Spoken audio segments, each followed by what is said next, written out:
स्वामी जी आप रागी तो बाजरा खाओ, इम्यूनिटी बढ़ाओ, हीमोग्लोबिन बढ़ाओ। हमारा हीमोग्लोबिन 17.5 है मेरे भैया। जब वो खाया था स्वामी ना, जी आप कुछ कह रहे हैं लेकिन अमित लोगों के श्रीवास्तव बीच चलन 18 कुछ पहुंच और गया ही था, है। तब हमने रिवर्स गियर लगाया मैंने। आप कह रहे हैं कि आयरन जो है वो साग सब्जियों में है, क्या चलन है? अनार में है, लेकिन आजकल लोगों को लग रहा है कि वो पिज्ज़ा में बहुत ज़्यादा आयरन है और घर घर में पिज्ज़ा के डिब्बे चले आ रहे हैं। ऐसे नहीं, जैसे स्वामी जी कहते हैं वैसे बोलो। Pizza, burger, pizza momos. खाएगा, पिज्जा खराब करेगा। बर्गर खाएगा, बर्बाद हो जाएगा। मोमोज खाएगा, मुंह बिगाड़ लेगा। अच्छा आपने पिज़्ज़ा खाया स्वामी जी कभी? और ठंडा मतलब टॉयलेट क्लीनर। उस अरे भैया खाया तो था एक बार, उसमें से हमको कहीं से कोई स्वाद आया ही नहीं। बात है 30 साल पहले कि हम आनंद में थे, एकदम रियल बात बता रहे, हंसी मजाक की बात नहीं।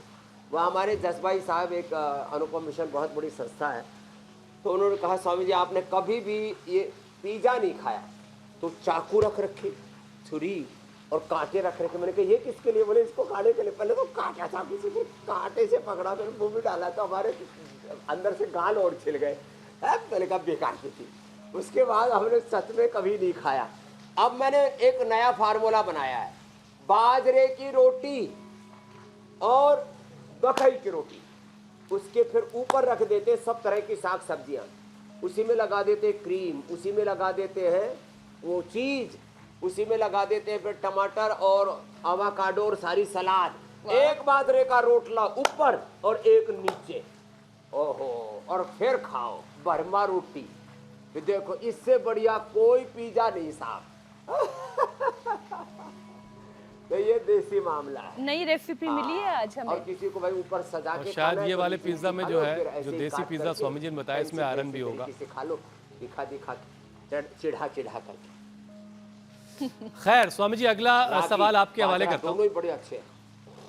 ठीक कह रहा हूँ ना मीनाक्षी जी? बहुत बढ़िया शानदार रेसिपी है। किसी दिन बनाऊंगी तो उसकी फोटो क्लिक करके जरूर डालूंगी। अच्छा स्वामी जी देखिए, इंसान अरे ने मेरे को वक्त के भेज भी साथ, देना और हुसैन को खिला भी देना, ठीक है, पक्का। परोसा। चलिए टीवी आपने स्क्रीन के ऊपर एडमिट कर लिया है, अब खैर इंतज़ार रहेगा।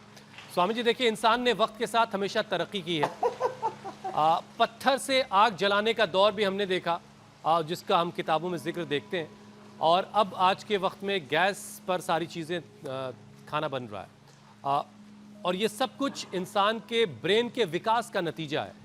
लेकिन आगे का जो पूरा फ्यूचर है वो इस खान पान की वजह से ख़तरे में दिखाई दे रहा है, क्योंकि बच्चों की बुद्धि कम हो रही है, उनका आईक्यू लेवल घट रहा है, और इसकी वजह कुपोषण ही है। बुद्धि तो हो रही है।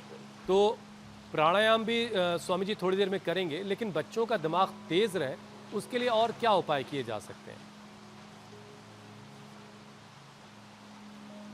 बच्चों का दिमाग तेज करने के लिए उनको, मैं जो थोड़ा संस्कृत से प्रेम करते हो तो व्याकरण ग्रामर पढ़ना चाहिए। स्वामी रामदेव आज जो कुछ है 99% मेरा एजुकेशन व्याकरण ग्रामर से हुआ, अष्टाध्यायी महाभाष्य आदि से।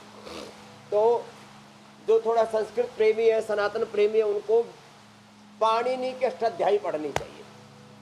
बाकी कोई भी ग्रामर, मैथ, साइंस, ये दिमाग तेज करते हैं। और अच्छी सीख लेने के लिए हिस्ट्री, सोशल साइंस, ये सब पढ़ना चाहिए। और यूपीएससी की तैयारी करनी चाहिए। और तैयारी नहीं हो रहा तो पतंजलि सिविल सर्विसेज एकेडमी में 89545559 पर संपर्क करके आ जाना, और नहीं तो 14 तारीख को ऐसे ही पहुंच जाना, वहां आपको आगे का प्रोसेस बता दे देंगे इसी महीने जुलाई में। तो अब जब मैं बता रहा था तो देखो, दिमाग तेज करने के लिए अनुलोम विलोम भ्रामरी उद्गीत अच्छा है, मेधावटी मेमोरी ग्रिट है, खाली पेट गाय का घी या नारियल का तेल है, बादाम, अखरोट और जितने भी ड्राई फ्रूट्स और मगज, मगज को अच्छा करते हैं, इसके नाम ही उनका मगज रखा है। तो 5 मगज, थोड़े ड्राई फ्रूट्स, इसमें 2 सबसे ज़्यादा, बादाम और अखरोट। ये 3 से 5, ज़्यादा मेहनत करने वालों को 5, और सेठिया लोगों को जो बैठे बैठे कुर्सी तोड़ते रहते हैं या अपने आसन पर, अपनी गद्दी पर बैठे रहते हैं, उनको 2 ही खाने चाहिए, 2 बादाम और 2 अखरोट, थोड़ा सा मगज। फिर एक और है, ये है अमृत रसायन, दिमाग के लिए इसमें ब्राह्मी है, शंखपुष्पी है, एक ज्योतिषमती और होती है, बड़ी ज़बरदस्त होती है, सबसे सस्ता और सबसे अच्छा उपाय है। अश्वगंधा शतावर तो मैंने फिजिकल ग्रोथ के लिए बताया, ये रखा अश्वगंधा शतावर। और मेंटल ग्रोथ के लिए ब्राह्मी शंखपुष्पी या अमृत रसायन। और 12 महीने जिनकी कफ की प्रकृति है उनके लिए ये च्यवनप्राश।